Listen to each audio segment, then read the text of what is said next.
Hello बच्चों, कैसे हो आप सभी? बढ़िया। देखिए, हम इल्तुतमिश की 2 क्लासें पढ़ चुके हैं। आज हमारी ये तीसरी क्लास है। हमने पिछली क्लास में इल्तुतमिश की विजय और उसकी पराजय को जाना था कि कहाँ कहाँ वो हार गया था और कहाँ कहाँ जीत गया था। आज वहीं से आगे शुरू करते हैं। इल्तुतमिश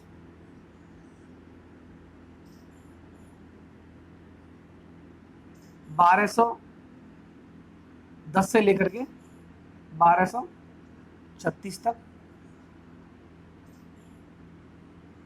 क्लास थर्ड या भाग 3। ठीक है, आज ये तीसरी क्लास है। ठीक है, आज थोड़ा सा मैटर ज़्यादा है हमें पढ़ने के लिए, लेकिन कोशिश ये रहेगी कि अगर ये 30-35 मिनट में हो जाता है तो ठीक है, नहीं होता तो फिर एक क्लास और आएगी। ठीक है, जिससे कि आप लोगों को दिक्कत ना हो पढ़ने में।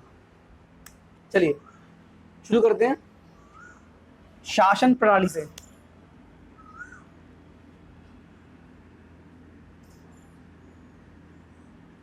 शासन प्रणाली। इल्तुतमिश जैसे जैसे राज्यों को जीतता गया था, उसने अपनी एक शासन व्यवस्था को विकसित किया। हालांकि वह शासन व्यवस्था दिल्ली सल्तनत में पहले से भी थी, जिसका नाम है एकता व्यवस्था। लेकिन इल्तुतमिश ने इसे एक व्यवस्थित रूप दिया, एकता व्यवस्था।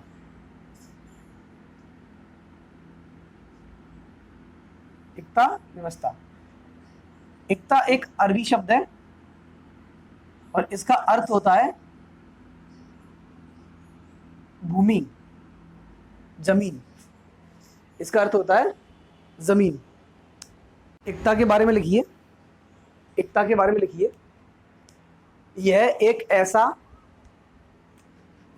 ऐसा राजस्व क्षेत्र था। यह एक ऐसा राजस्व क्षेत्र था जो किसी सैनिक या अमीर को, अमीर का अर्थ है जो भी उसके दरबार में दरबारी थे,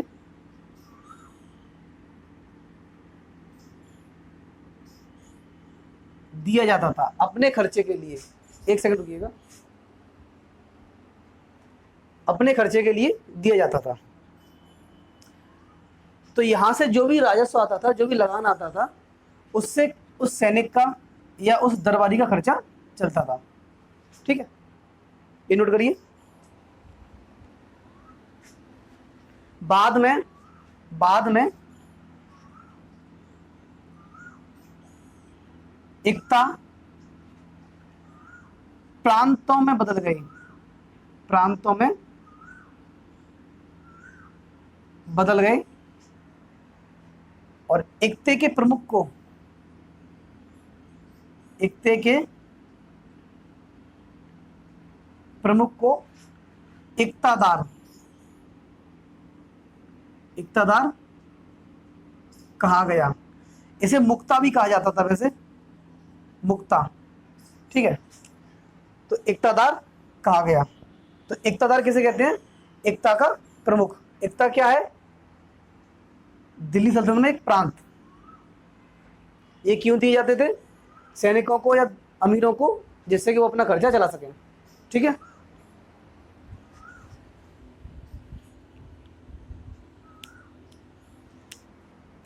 इसकी 2 श्रेणियां थी। इसकी 2 श्रेणियां थी। एक थे बड़े एकते और दूसरे थे छोटे एकते। इसकी 2 श्रेणियां थी, बड़े एकते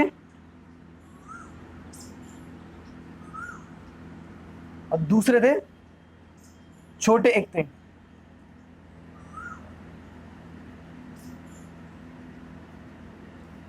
बड़े एकते और छोटे एकते। देखिए, बड़े एकते, बड़े एकते, बड़े एकते, बड़े एकते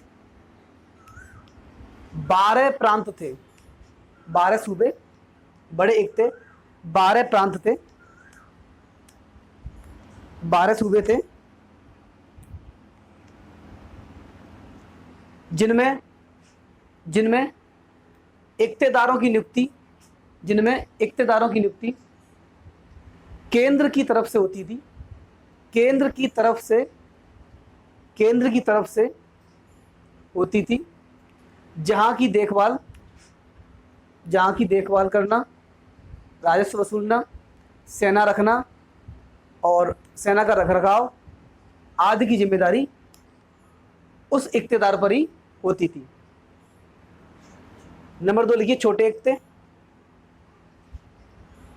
छोटे इक्ते ज्यादातर सैनिकों को दिए जाते थे। छोटे इक्ते ज्यादातर सैनिकों को दिए जाते थे और इनका कार्य सिर्फ सैनिक सेवाएं देना ही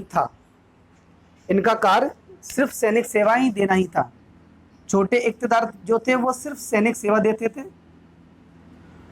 और जो बड़े इक्तेदार थे वो राजस्व वसूल करते थे। ठीक है, केंद्र के प्रतिनिधि होते थे। केंद्र के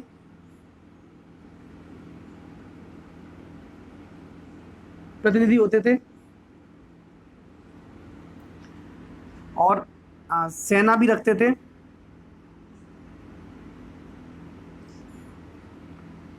और सेना का रखरखाव भी करते थे। सेना का रखरखाव भी करते थे। क्लियर?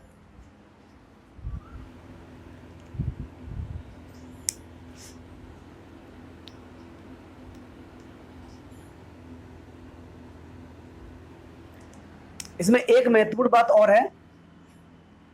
अब देखो, ये सारी चीज तो सामंतवाद में भी होती थी, जो सामंतशाही व्यवस्था थी उसमें भी होती थी। ये चीज सामंतशाही व्यवस्था में भी होती थी, लेकिन अब सामंतशाही व्यवस्था और इक्ता व्यवस्था दोनों में अंतर क्या है? एक बहुत बेसिक अंतर है कि इक्तेदारों के स्थानांतरण होते थे, इक्तेदारों के तबादले 1-2 साल के अंतराल पर कर दिए जाते थे। लेकिन सामंतों के कोई तबादले नहीं होते थे। सामंतशाही ये वंशवाद पे थी, ये वंशवादी व्यवस्था थी। ठीक है, और इक्तेदार इनके तबादले कर दिए जाते थे, इनकी ट्रांसफर कर दिए जाते थे। ये इक्तेदारों का एक मेन लक्षण है।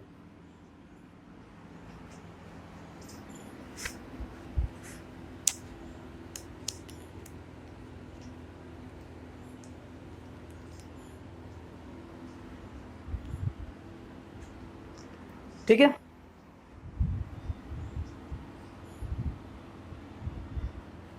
नेक्स्ट देखिए, सैनिक व्यवस्था। अच्छा, उससे पहले एक बात और लिखिए, दोआब में खालसा भूमि को बढ़ाना। दोआब में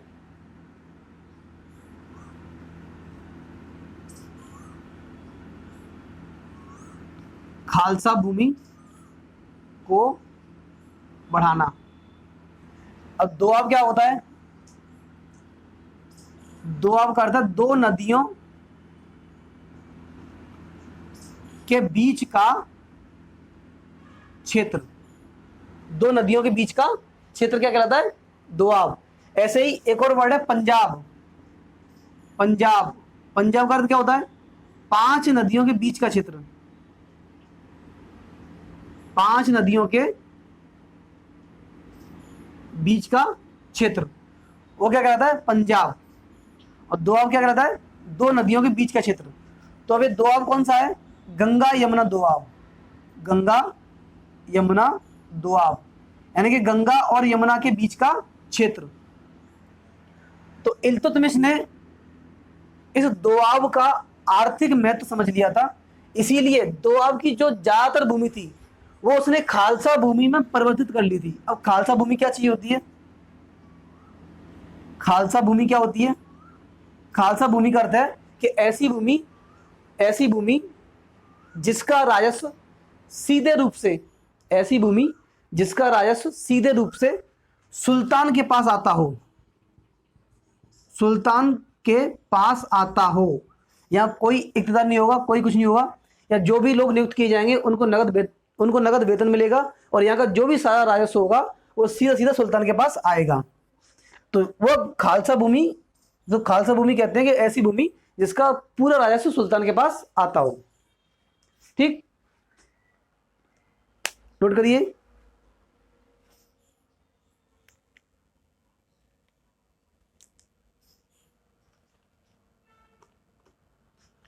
अब लिखिए सैनिक व्यवस्था। अब लिखिए सैनिक व्यवस्था। तो सेना में दो प्रकार की सेना बहुत महत्वपूर्ण थी।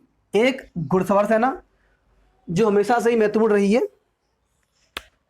दूसरी पैदल सेना।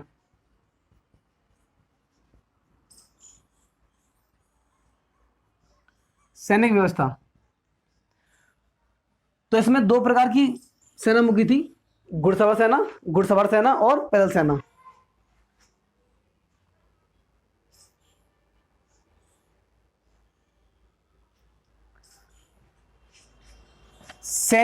जो सैन्य विभाग था, सैन्य विभाग का प्रमुख कहलाता था दीवाने आरिज। दीवाने आरिज ये सिर्फ सैन्य विभाग का मुखिया था, न कि सेना का। ये कोई सेना का मुखिया नहीं था, सेना का सेनापति नहीं था। सेना का सेनापति कौन होता था? सुल्तान। ठीक है, ये क्या करता था? सैनिकों की भर्ती करना, घोड़ों की भर्ती करना, यानी घोड़ों को खरीदना, सैनिकों की जो भी साज सामान है, जो भी उनकी युद्ध की आवश्यकता है उनको देखना। ठीक है, घोड़ों पे दाग प्रथा है, ये आगे बाद में आएगी। ठीक है, तो घोड़ों का चुनाव करना, सैनिकों का चुनाव करना, तो ये सारे काम किसे कहते हैं? सैन्य प्रमुख के। वेतन बांटना इनके लिए। ठीक है, तो जो भी व्यवस्थाएं थी सेना की, उन सबको देखना किसका काम था? किसका काम था? दीवाने आरिज का। क्लियर? सुल्तान इस सेना का सेनापति होता था, और जो सेनाएं इक्तदार देते थे उनका नेतृत्व खुद इक्तदारी करते थे। ठीक है,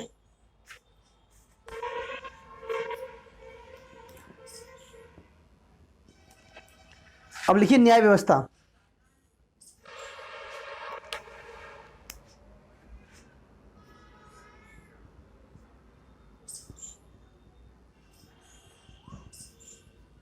न्याय व्यवस्था, इसमें लिखिए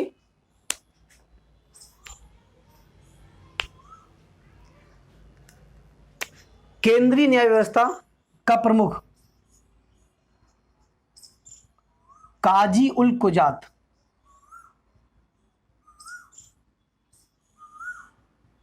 काजी उल कुजात नामक अधिकारी होता था। यह सुल्तान के बाद दूसरा सबसे बड़ा न्यायकर्ता था, न्यायकर्ता माना जाता।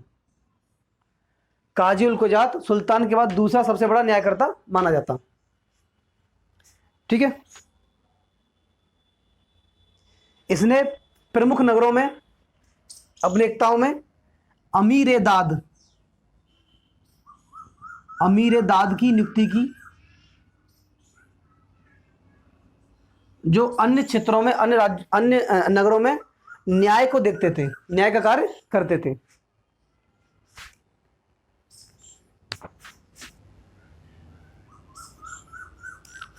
न्याय मांगने वाले को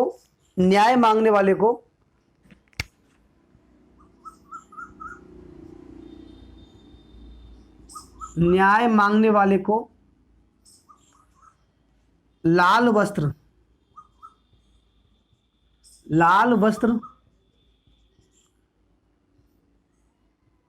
न्याय मांगने वाले को लाल वस्त्र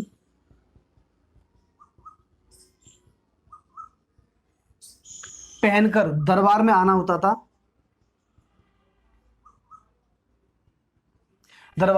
होता था। रजिया ने भी रजिया ने भी अपने भाई रुकनुद्दीन फिरोज को अपने भाई रुकनुद्दीन फिरोज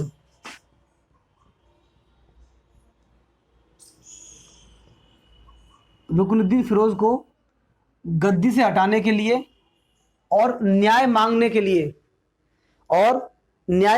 लिए दिल्ली की जनता के सामने लाल वस्त्र में ही जाना पड़ा था।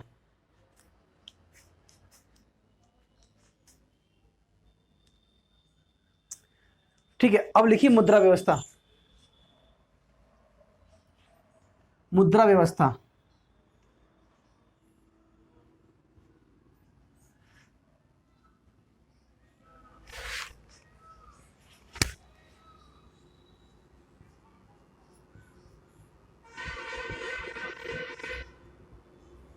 मुद्रा व्यवस्था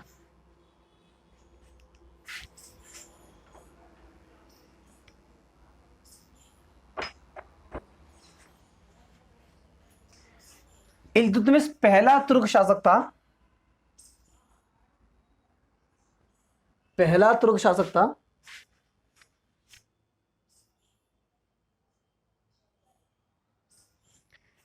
इल्तुतमिश पहला तुर्क शासक था।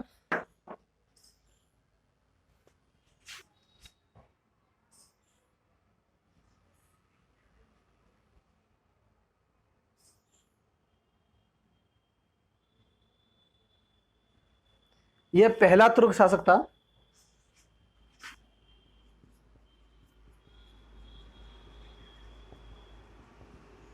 जिसने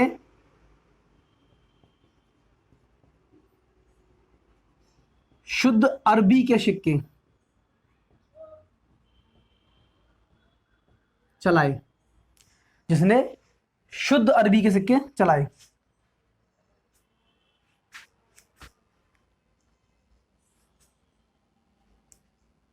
इसी ने सिक्कों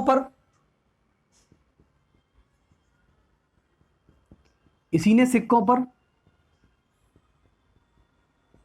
टकसाल का नाम, टकसाल कहते हैं जहां सिक्के बनते हैं, टकसाल का नाम लिखने की पद्धति शुरू की। इसने सिक्कों पर टकसाल का नाम लिखने की पद्धति शुरू की। इसने चांदी का टका चलाया, टका नामक सिक्का चलाया, और तांबे का जीतल, चांदी का टका और तांबे का जीतल नामक सिक्का चलाया। आज के समय में एक बार सुन लीजिए, ये यहां से संबंधित नहीं है। आज के समय में टका बांग्लादेश की मुद्रा है। ठीक है, आज के समय में टका बांग्लादेश की मुद्रा है। चांदी का टका चलाया और तांबे का जीतल।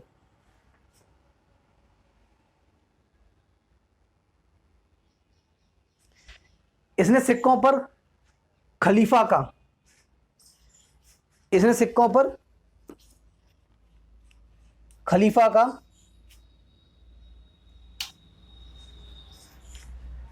का नाम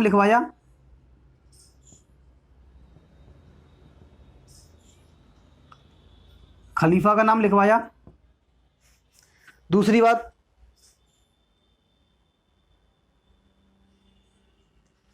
अपनी उपाधियां लिखवाई।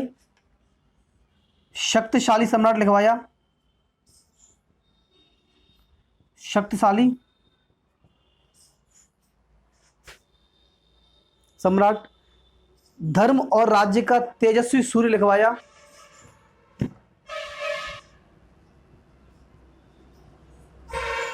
धर्म और राज्य का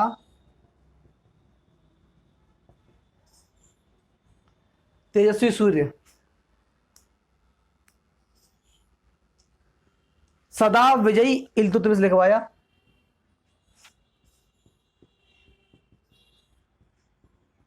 सदा विजयी इल्तुतमिश।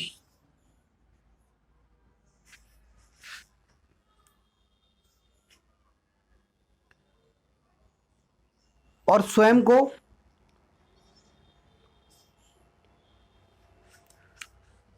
इसने उपाधि दी नासिर अमीर उल मोमनीन। नासिर अमीर उल मोमनीन, इसका अर्थ हो गया धर्म का रक्षक।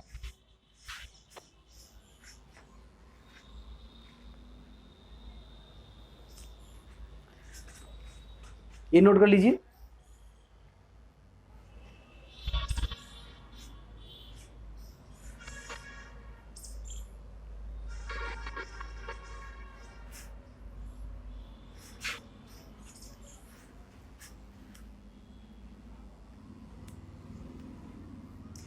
इसके सिक्कों पर नंदी, जो भगवान शिव का वाहन है, नंदी और चौहान घुड़सवार भी अंकित मिलते हैं।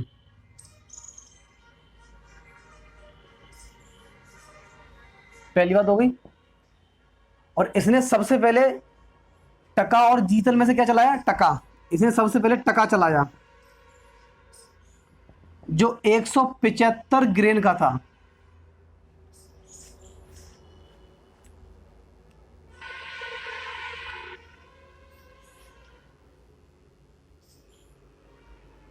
यह पहला सुल्तान था, यह पहला सुल्तान था दिल्ली सल्तनत का जिसके सिक्के पश्चिमी देशों की तरह, पश्चिमी देशों के समान थे, जिसके सिक्के पश्चिमी देशों की तरह समान थे। क्योंकि टकसाल वगैरह का नाम ज्यादातर पश्चिमी देशों के सिक्कों पर ही पहले लिखा जाता था। ठीक है।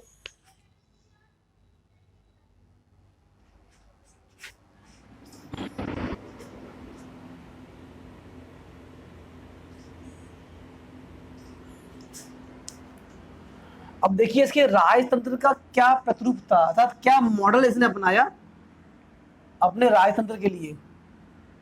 तो लिखिए इसमें नेक्स्ट हेडिंग डालिए, राजतंत्र का प्रतिरूप। राजतंत्र का प्रतिरूप या मॉडल, राजतंत्र का प्रतिरूप या मॉडल।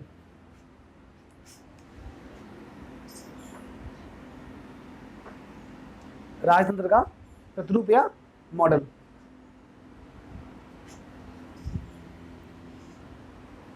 इसने ईरानी प्रतिरूप को अपनाया, ईरानी प्रतिरूप को अपनाया। पहली बात। दूसरी बात, अपने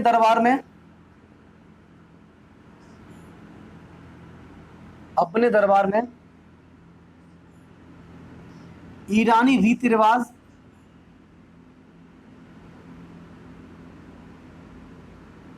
रीति रिवाजों को शुरू कराया।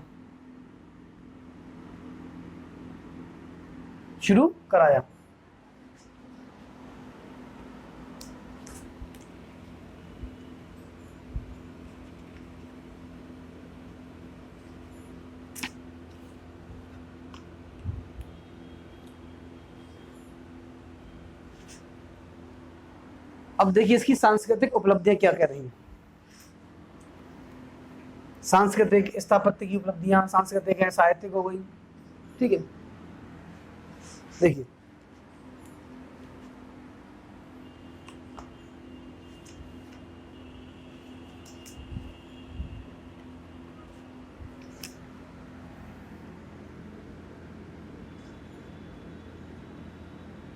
सांस्कृतिक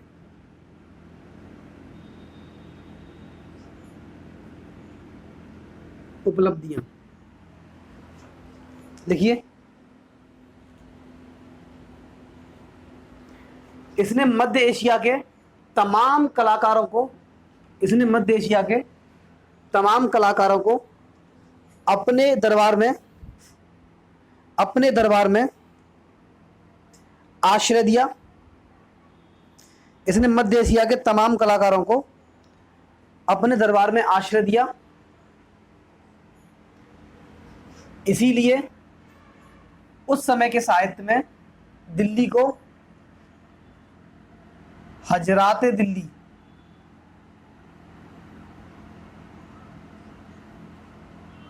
कहा गया। हजराते दिल्ली कहा गया है।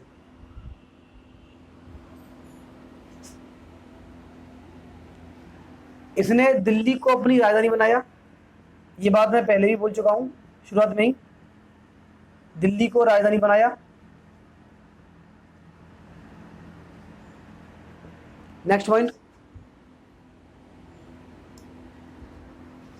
कुतुबुद्दीन ऐबक ने जो मीनार शुरू की थी, कुतुब मीनार जो बनवाना शुरू की थी 1199 में, उसे 1231-32 में जाकर के इल्तुतमिश ने पूर्ण कराया।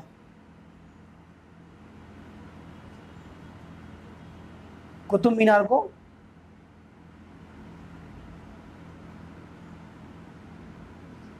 पूर्ण कराया।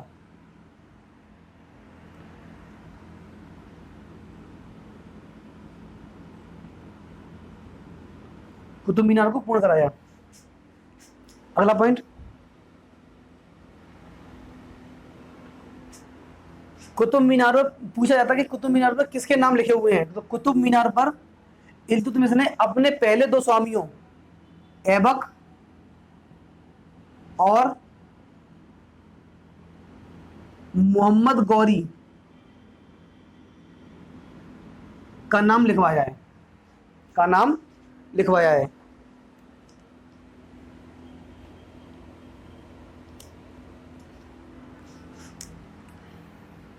ठीक है।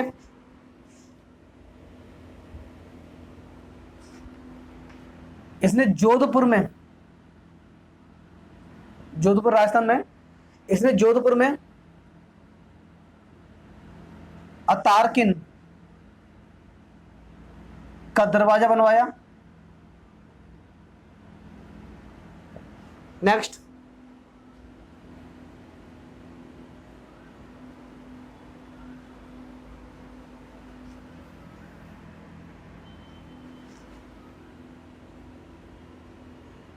बारह सौ 31 में नासिरुद्दीन महमूद जो इसका बेटा था,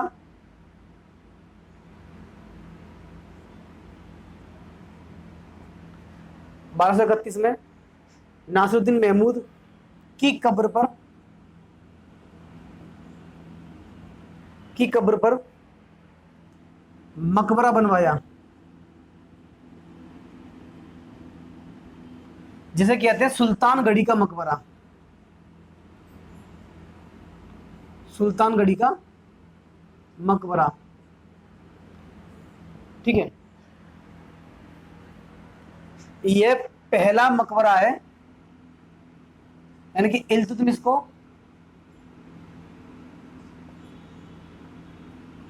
प्रथम मकबरा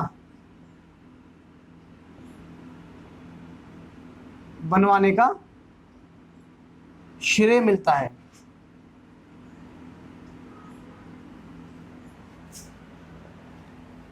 नोट करिए,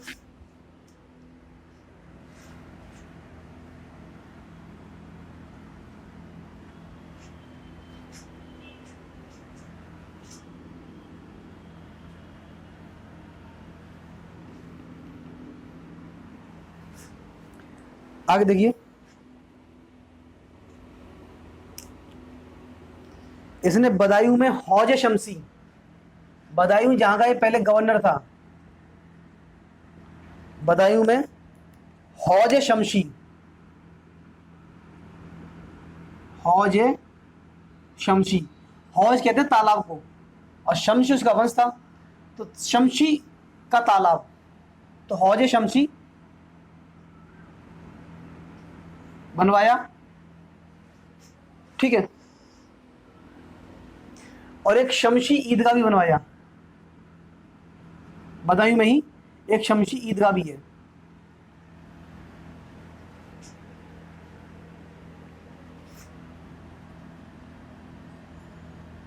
1223 में बदायूं में ही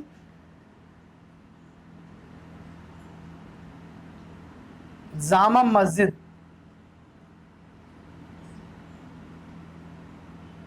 का निर्माण करवाया, ठीक है।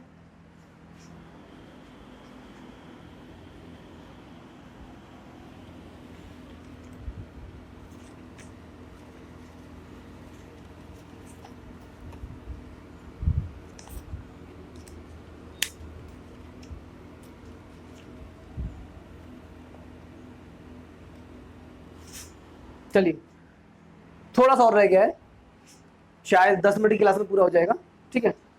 तो जल्दी से इसे खत्म करते हैं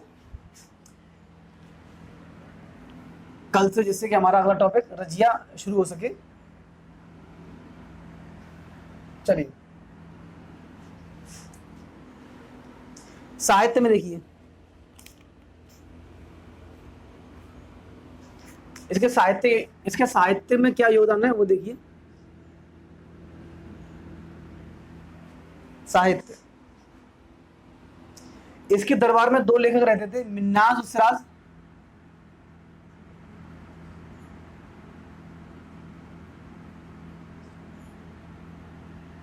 और एक और था मलिक ताजुद्दीन।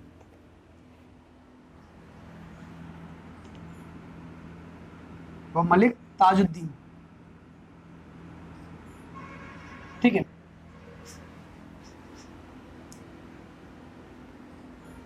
दिल्ली में इसने एक मदरसा बनवाया, दिल्ली में एक मदरसा बनवाया जिसका इसने नाम रखा मदरसाए मुअज्जी, मदरसाए मुअज्जी।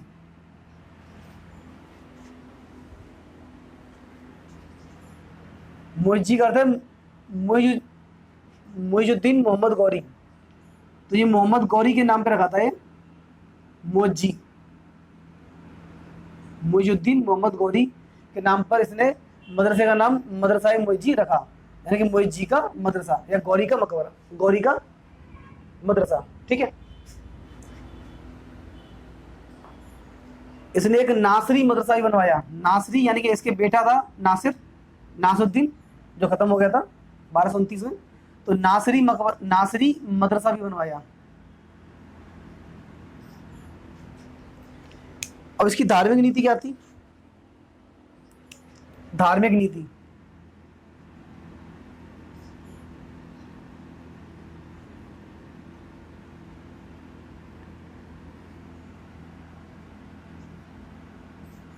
यह धार्मिक प्रकार का इंसान था, धार्मिक प्रकार का शासक था,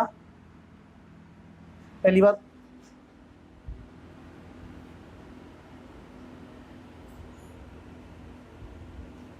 इसके बारे में देखिए, इसके बारे में मिन्नाज उसराज ने लिखा है, इसके बारे में मिन्नाज उसराज ने लिखा है। क्या लिखा है वो लिख लीजिए।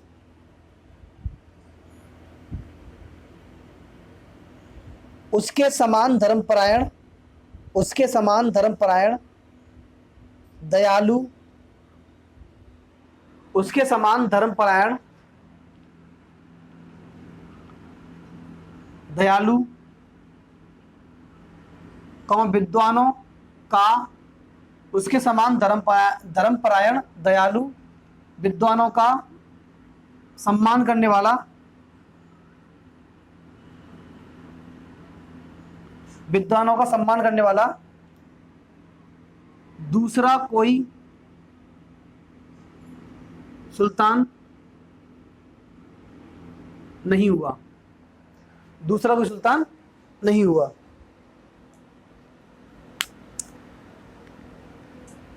अब लिखिए के ए निजामी का कथन है।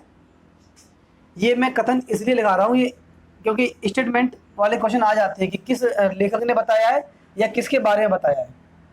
तो के ए निजामी का कथन है, वो लिख लीजिए।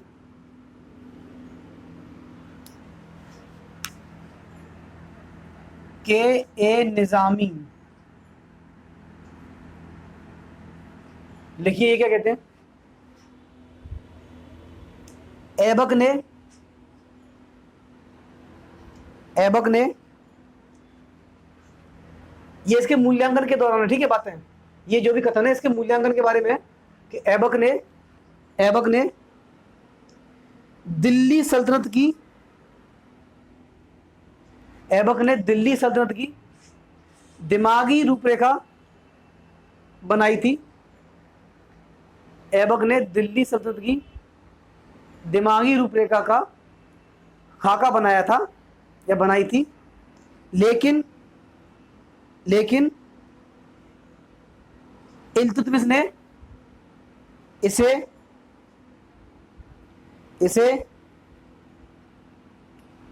एक व्यक्तित्व लेकिन इल्तुतमिश ने इसे एक व्यक्तित्व, एक प्रेरणा, एक दिशा और एक शासक वर्ग प्रदान किया। आगे नेक्स्ट देखिए।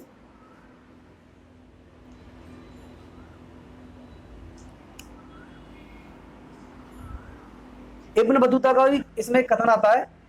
इब्न बतूता का भी इसमें कथन आता है। देखिए, इल्तुतमिश एक न्यायप्रिय शासक था। इल्तुतमिश एक न्यायप्रिय शासक था। उसके महल के सामने संगमरमर के दो शेरों की मूर्तियां लगी हुई थी, जिनमें घंटियां लगी थी।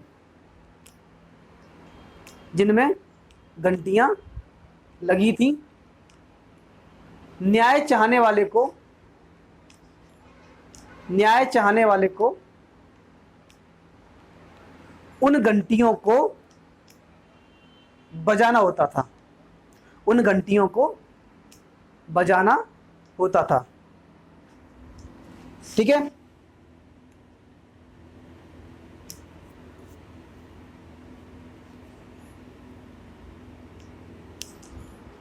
उसके बारे में कहा जाता है कि उसका शासन,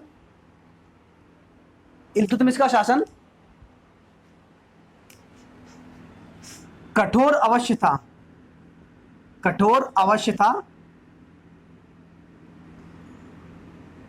लेकिन बर्बरतापूर्ण नहीं था। ठीक है।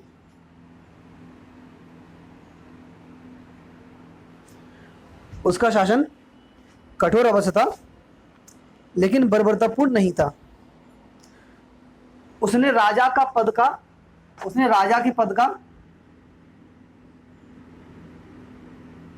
पद का राजत्व का सिद्धांत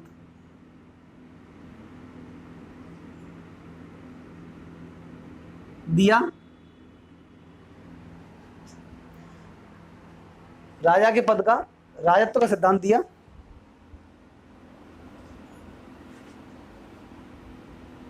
ठीक है। अब ये रही बात इल्तुतमिश की। तो अब हमने जितनी भी सारी चीजें पढ़ी हैं, अब आप इन सभी आधारों पे हमारे सबसे पहले क्वेश्चन का आंसर जान सकते हो कि क्या इल्तुतमिश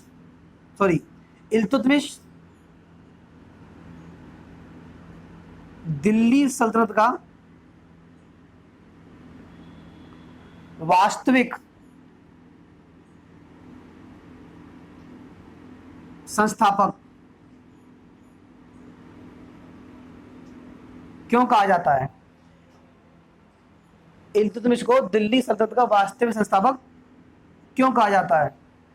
अब हमने उसकी मुद्रा व्यवस्था को पढ़ा, न्याय व्यवस्था को पढ़ा, शासन व्यवस्था को पढ़ा, ठीक, सरकार को पढ़ा, उसकी शासन की सिस्टम को पढ़ा सारा जाना, ठीक है। तो इन सारे बातों के आधार पर और उसके मूल्यांकन के बाद हम कह सकते हैं कि इल्तुतमिश ही दिल्ली सल्तनत का वास्तविक संस्थापक था। उसने क्षेत्रों को जीता भी और उन्हें मजबूत भी बनाया, ठीक है। एक व्यवस्थित शासन व्यवस्था का भी उसने निर्माण किया। क्लियर? अब देखिए उत्तराधिकारी की क्या समस्या आ गई। उत्तराधिकारी की क्या समस्या आ गई?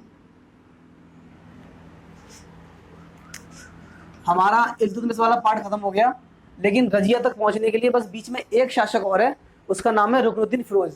तो मेरी कोशिश ये है कि मैं उसे 2-3 मिनट में अभी उसे फिनिश कर दूं, जिससे कि हम कल या नेक्स्ट क्लास में हम रजिया के बारे में जान सकें, ठीक है। तो उत्तराधिकारी की समस्या, और दूसरी बात यह है कि ये टॉपिक भी उसी से जुड़ा हुआ है।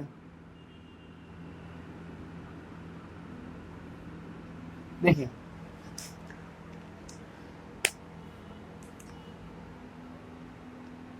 इल्तुतमिश ने अपने बड़े बेटे नासुद्दीन महमूद को अपना उत्तराधिकारी घोषित किया, लेकिन 1229 में उसकी अचानक मृत्यु हो गई।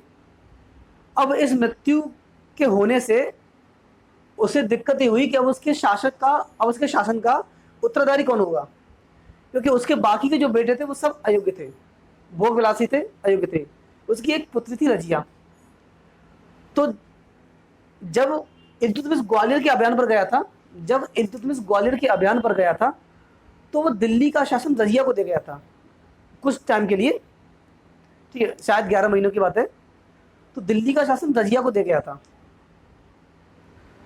तो उस समय रजिया ने उस शासन को बहुत अच्छे से निभाया, बहुत अच्छे से किया। इससे खुश होकर के इल्तुतमिश ने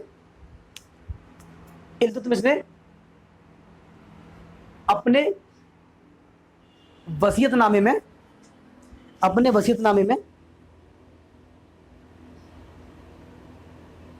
यह आदेश लिखवाया, और अपने वकील जो था उसका, जो वो आदेश लिख रहा था, उसका नाम था ताजुल मुल्क मोहम्मद दबीर। ताजुल मुल्क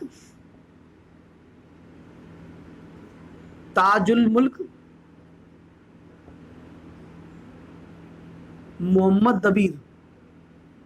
इससे कहा कि तुम रजिया को उत्तराधिकारी घोषित करने का मनोनयन पत्र निकालो, एक पत्र बनाओ, एक लेटर बनाओ, जिसमें मैं रजिया को अपने शासन का उत्तराधिकारी घोषित कर सकूं, ठीक है। और ग्वालियर विजय के बाद ही उसने एक संस्मरण सिक्का चलाया, एक संस्मारक सिक्का चलाया, जिस पर रजिया और इल्तुतमिश दोनों के नाम साथ साथ अंकित किए गए थे। रजिया और इल्तुतमिश दोनों के नाम साथ साथ अंकित किए गए थे।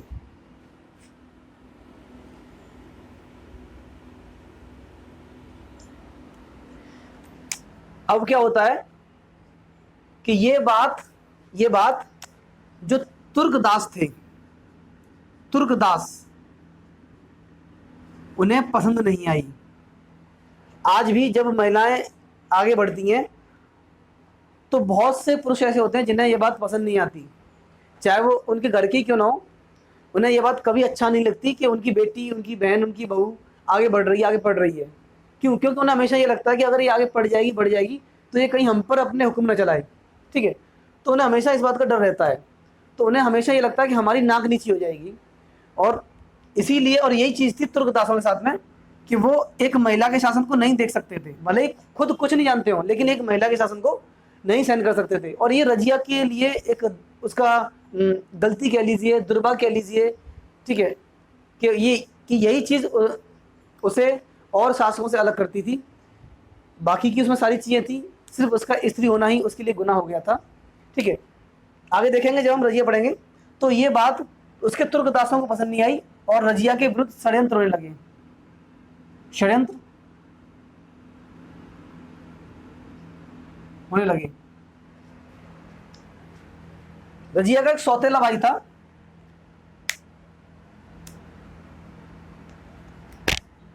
उसका नाम था रुकनुद्दीन फिरोज।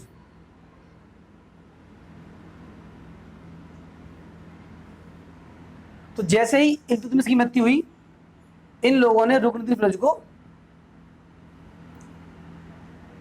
अगला शासक बना दिया।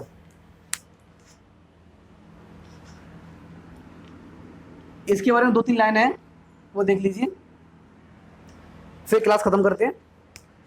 रुकनुद्दीन फिरोज